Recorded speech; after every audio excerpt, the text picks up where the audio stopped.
आइए भैया, मैं राणा जी फिर आप लोगों के समक्ष एक दहेज प्रथा गीत प्रस्तुत करता हूँ कि जब लोग शादी करके ले आते हैं लेकिन धन के लालच में कैसे अपनी ही औरत को मार देते हैं, ऐसे लालची के ऊपर कैसा गीत है।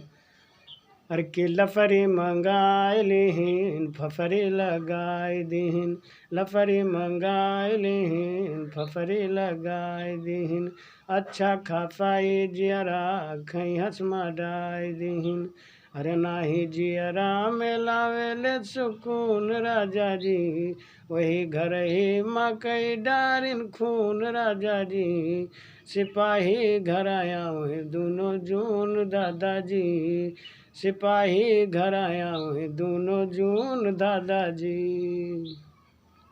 अरे धनवा दहे जवान ससुरे मपाइन, धनवा दहे जवान ससुरे मपाइन, ससुर कैरिस देखो औरत मिठाइन, नहीं जियरा में लावेले सुकून राजा जी, ये खोपड़िया में भरगा जुनून दादाजी, सिपाही घर आया हुए दोनों जून दादाजी, सिपाही घर आया हुए दोनों जून दादाजी।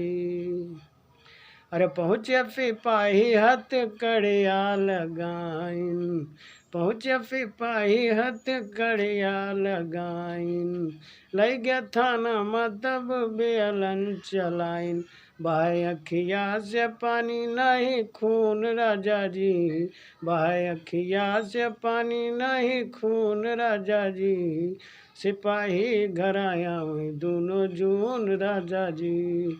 सिपाही घर आया हुए दोनों जून दादाजी। अरे ऐसन करम नाही हम कई पाइब,